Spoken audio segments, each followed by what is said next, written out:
something hit the side of the house really hard. Gunshots leave neighbors shaken and concerned. We were freaked. I was especially freaked. A fight at a rec center ends with gunfire in Denver's Central Park. It sounded kind of like as if lightning struck the house.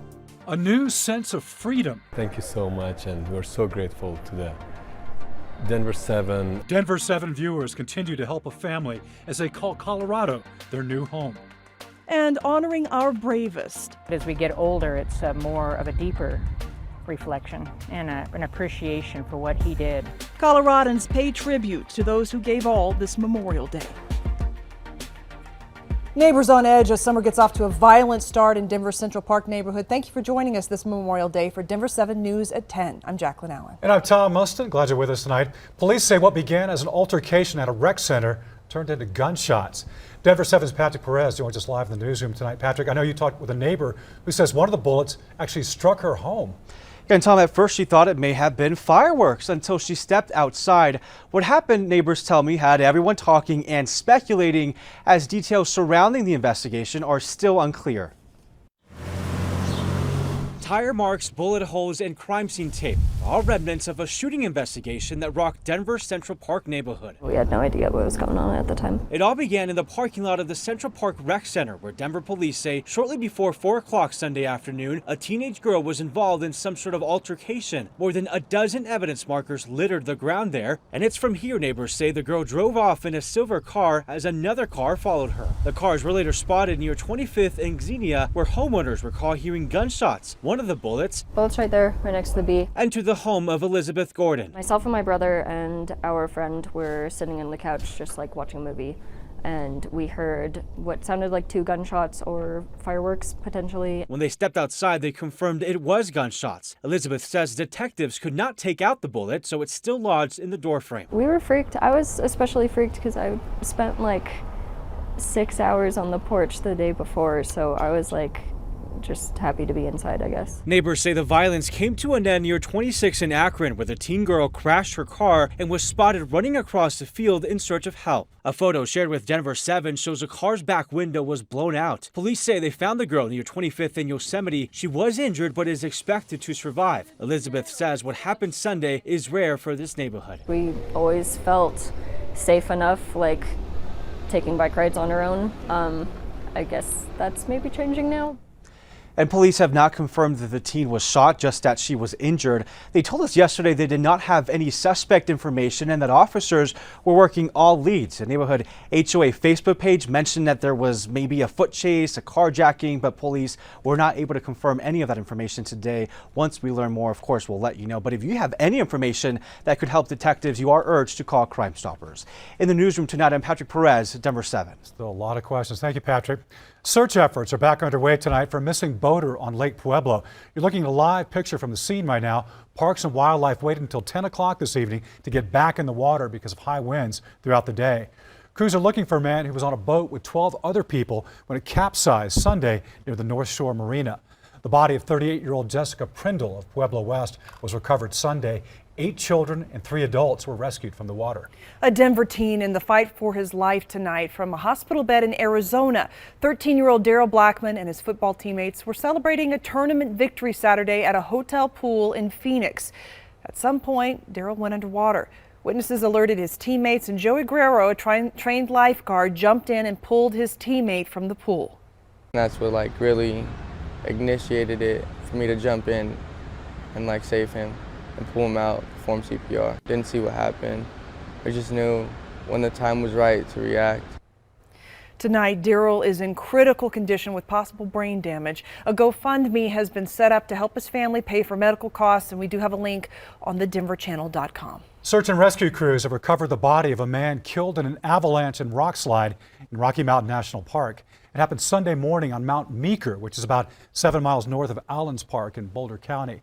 Another man suffered serious injuries and a woman was slightly injured. Both were rescued by a National Guard helicopter. Crews say they found the body of a second man in avalanche debris Sunday evening. His name has not yet been released. President Biden tonight is vowing to continue to push Congress to reach a compromise on gun control. Today, he and the First Lady returned from Uvalde, Texas, where they met with families of the 21 people killed in last week's mass shooting at Robb Elementary. The president calling the pain he witnessed palpable. They spent 3 hours and 40 minutes with me. They waited all that time, and some came 2 hours early. And the pain is palpable, and I think a lot of it's unnecessary. So I'm going to continue to push, and we'll see how this works. A bipartisan group of senators are in talks over new laws regarding gun safety. Among them is Connecticut Senator Chris Murphy.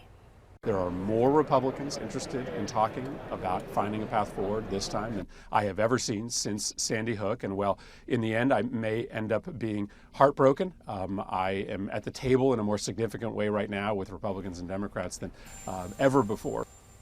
Now, any proposal will need support from lawmakers on both sides in order to pass. And as those lawmakers negotiate, the families of the victims are preparing their last goodbyes. At one funeral home, a visitation was held today for 10-year-old Emery Jo Garza, the little girl who made the honor roll just hours before being killed. At Evaldi's other funeral home, services took place for Maddie Rodriguez. Family members wore green tie-dye shirts showing the 10-year-old girl with angel wings. Both children will be laid to rest tomorrow. Services for their classmates and teachers will be held in the coming days and weeks. Here in Colorado, the ACLU is suing Boulder and challenging the city's decade-old ban on urban camping. The group claims the city's ban essentially criminalizes homelessness without providing enough resources or shelter options.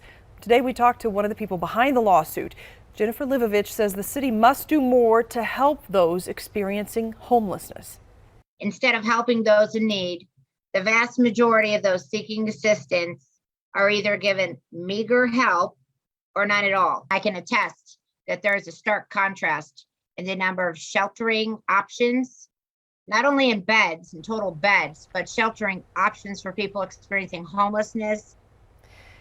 In a statement to Denver 7, the city of Boulder said it is reviewing the lawsuit and will comment at the appropriate time through its filings in the court process.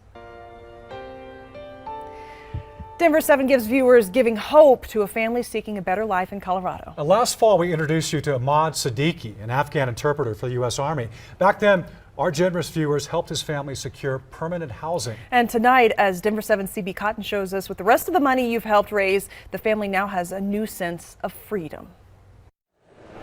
I'd like to make sure that everybody here gets a new Toyota. So you get a Toyota, so it's not just your mom. Two families chasing one common goal. They don't have to rely on anybody. It's really going to be for freedom. And it all started with Ahmad Siddiqui, an Afghan interpreter taking the first brave step to leave Afghanistan and bring his wife and children with him. We're just so proud of them. Broomfield City Councilwoman Heidi Hinkle and her husband Scott have helped along the way, and now our generous Denver 7 viewers have helped again. On behalf of Denver 7 Gives, we want to present you with this check for half of the car's cost, and the dealership is picking up the other half. And we're so excited for the next steps in your journey. Thank you very much. Thank you so much. The joint effort from Denver 7 Gives and Stevenson Toyota West in Lakewood paying for the entire cost of the Toyota Highlander. Already a hit with the kids.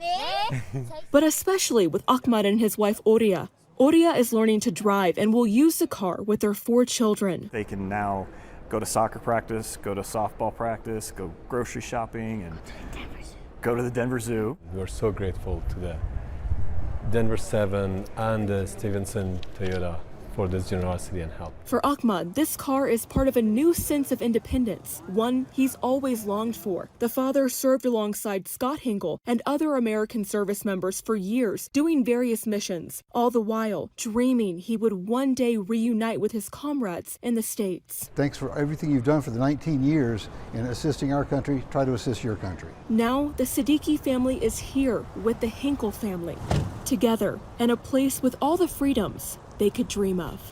CB Cotton, Denver 7.